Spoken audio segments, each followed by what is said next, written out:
Okay, to the phones we go. I appreciate all of your patience. We're going to start in Findlay, Ohio. This is Randy. Great to have you, sir. How are you doing? Hi, Rush. Dittos. Thank you. I wanted to talk mainly about the football situation. Oh, yeah. Yes. I was a Cleveland fan and especially a Steeler fan. And I lost interest in the Browns when Isaiah Crowell posted that head of a severed head of a police officer. And so I quit rooting for them at that point. But I've been a Steeler fan for a lot longer. And with all the garbage with people kneeling and everything, even if they were bribed into all standing from now on, I won't watch NFL anymore. I thought it would be a lot harder than it actually is to not watch them. But I haven't watched a game this year except part of one on Thanksgiving when I was at someone else's home and they had it on. Okay, so even if the players decided to no longer kneel, it wouldn't bring you back? No, because I know how they really feel now. Right. And I wouldn't want to... Yeah, this is one of those things, where the damage has been done. But let me bring you up to speed here. I love this, folks. Bring you up to speed here on the latest. The latest was from yesterday, where we learned, get this. Now, we mentioned this to you. The NFL has offered, it's somewhere between $90 and $100 million to causes in local communities that African-American NFL players care deeply about over 12 years. $90 to $100 million over 12, but $225,000 to this agency, $225,000 here, and it will take, 10, 12 years for the payouts to happen. Long beyond when any of the players today are still playing, by the way. What's interesting about it is that the league got nothing for it. These are supposedly the smartest businessmen in the world. These are some of the craftiest negotiators in the world. They didn't even get a promise from the players to stop kneeling. And they didn't even make the offer to the full players' union.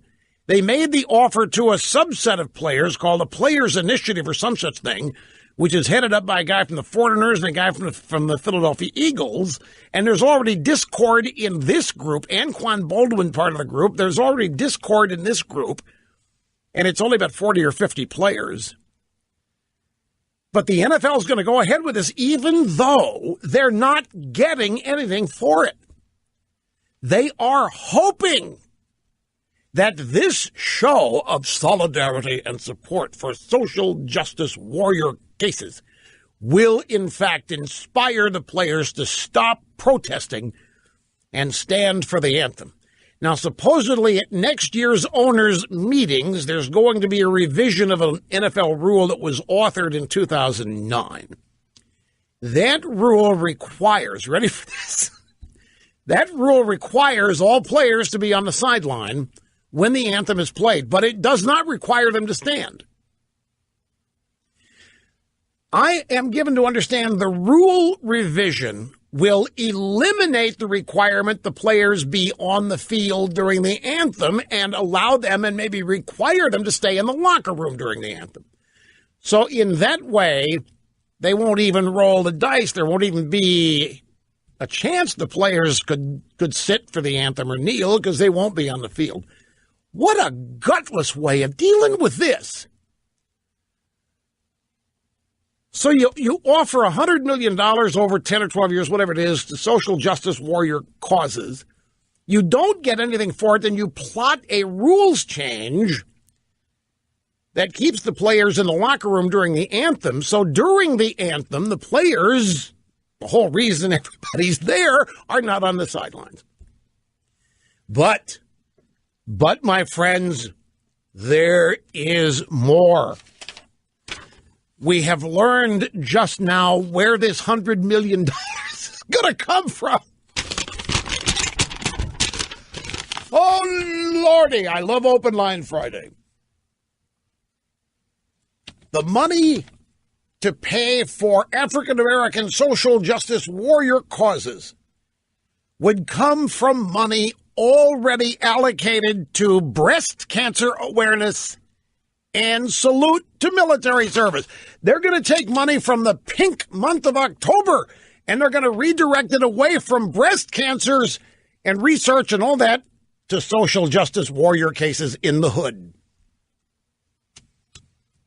They're not even allocating any new money.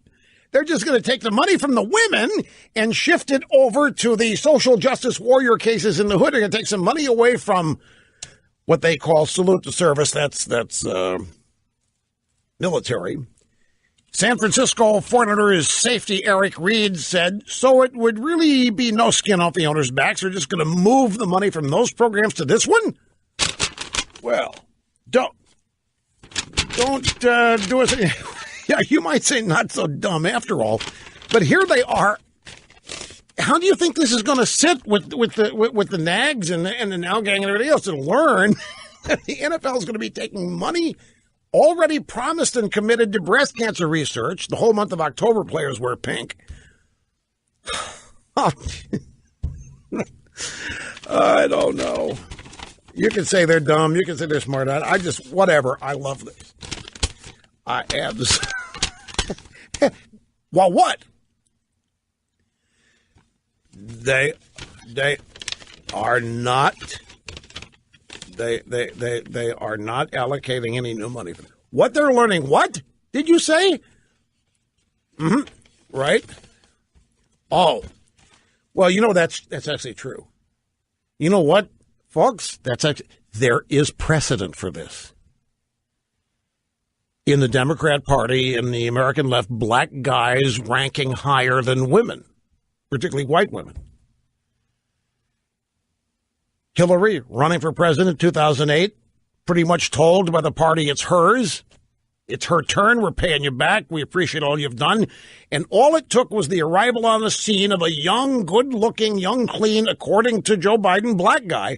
And they threw Hillary overboard as fast as they could. They threw her under the bus, over the bus. And Obama became the star of the Democrat Party, and Hillary to this day is wondering what hit her. So the Democrat Party has shown that in their hierarchy, black guys do take precedence over women. And here we're seeing it. We're seeing it again now with the purloining of money from existing breast cancer charities and redirecting it to social justice cases in the hood. So Nancy Pelosi, white woman of privilege, tells the black guy John Conyers to quit. And the NFL says to white women of privilege, we're taking your breast cancer money and we're giving it to the African-American players, the social justice warrior causes in the hood. It kind of balances itself out. I don't know if that was intended, but it does.